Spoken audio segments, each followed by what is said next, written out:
Première lecture du livre du Deutéronome, chapitre 4, verset 1, puis verset 5 à 9. Maintenant, Israël, écoute les décrets et les ordonnances que je vous enseigne pour que vous les mettiez en pratique. Ainsi, vous vivrez, vous enterrez pour en prendre possession dans le pays que vous donne le Seigneur, le Dieu de vos pères. Voyez, je vous enseigne les décrets et les ordonnances que le Seigneur mon Dieu m'a donnés pour vous, afin que vous les mettiez en pratique dans le pays où vous allez entrer pour en prendre possession. Vous les garderez, vous les mettez en pratique.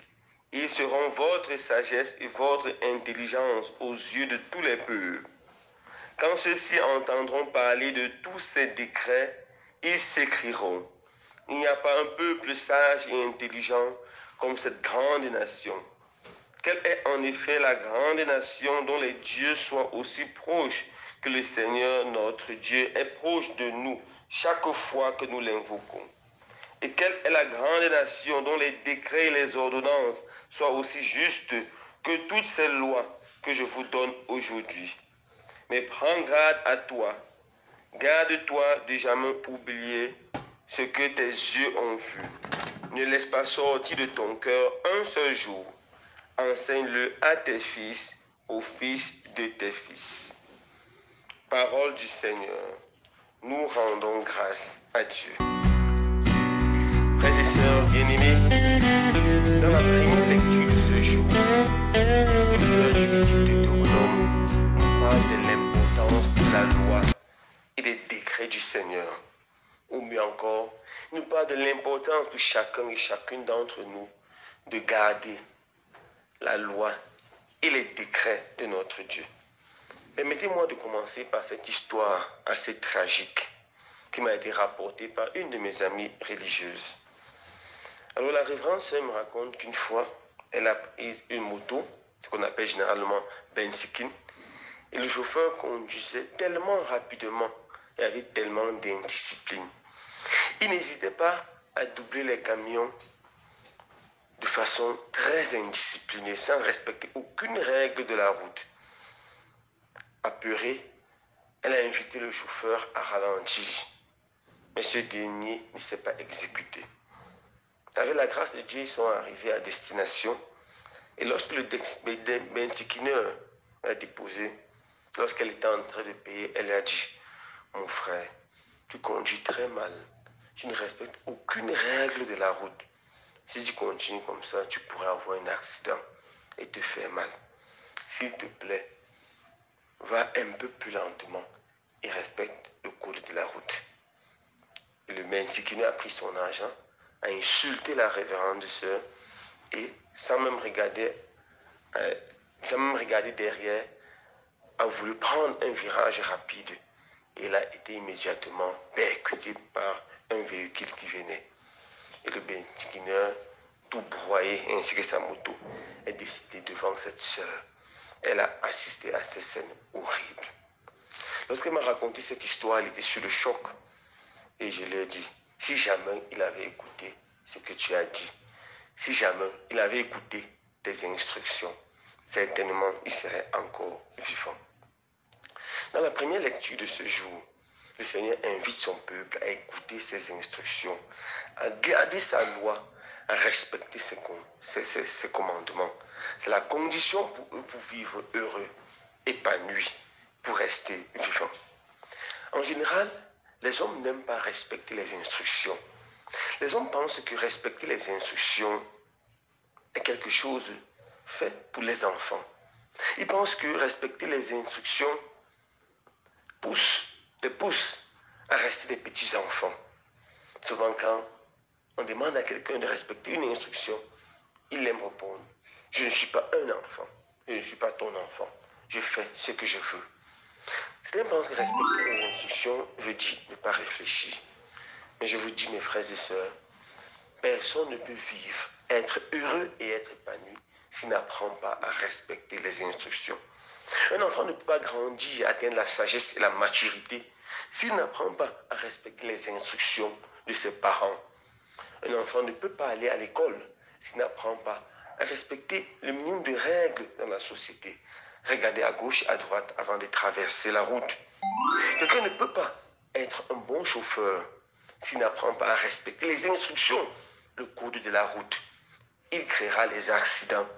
Il sera lui-même victime des accidents et pourra éventuellement perdre sa vie et perdre la vie des autres.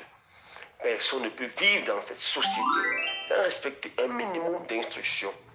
Personne ne peut être un véritable enfant de Dieu sans respecter les commandements du Seigneur, respecter les instructions du Seigneur.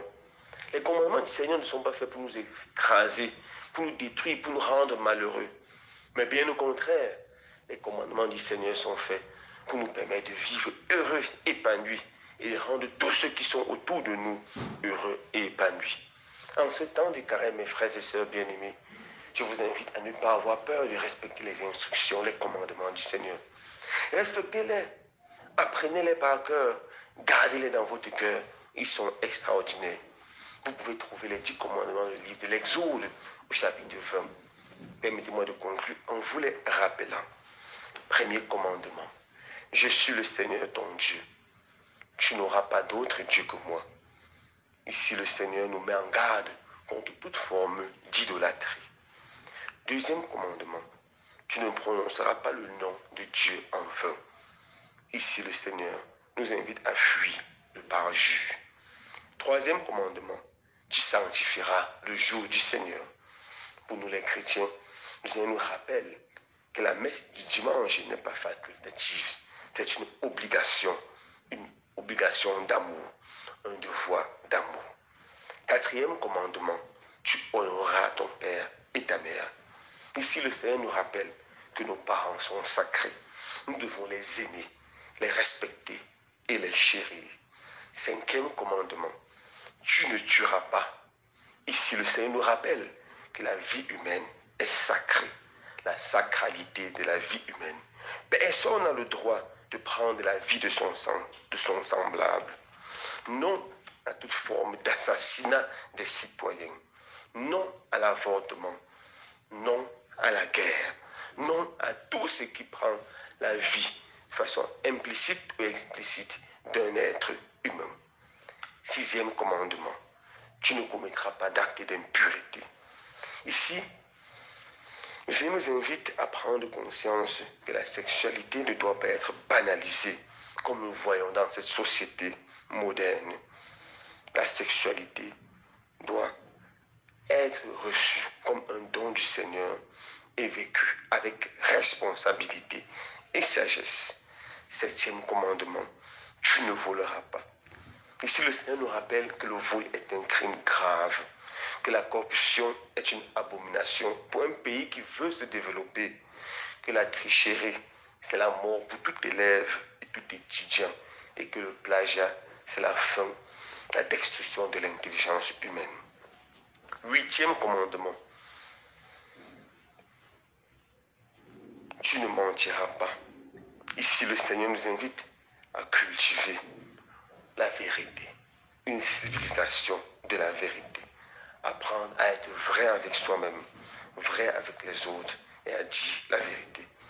Le neuvième commandement, tu n'auras pas de désir impur volontaire. Ici, le Seigneur nous invite à apprendre à maîtriser nos yeux. Apprendre à maîtriser nos yeux. Contrôler ce que nous voyons, car ce que nous voyons nous conduit soit à la pureté, soit au péché. Dixième commandement, tu ne désireras pas le bien d'autrui. Ici, le Seigneur nous apprend à nous contenter de ce que nous avons. Beaucoup de personnes se perdent car ils ont ce que nos parents appellent souvent les longs yeux. Ils veulent trop. Et Jésus, de façon extraordinaire, résumera tous ces 10 commandements en deux. Premier, tu aimeras le Seigneur ton Dieu de tout ton cœur, de toute ton âme, de toute ta force, de tout ton esprit. Et le deuxième, tu aimeras ton prochain comme toi-même. Quand ce moment de carême, le Seigneur donne la grâce d'écouter attentivement ces commandements, il nous efforce à les mettre en pratique. C'est là le chemin du bonheur, le chemin de la vie et de la joie. Loué soit Jésus-Christ.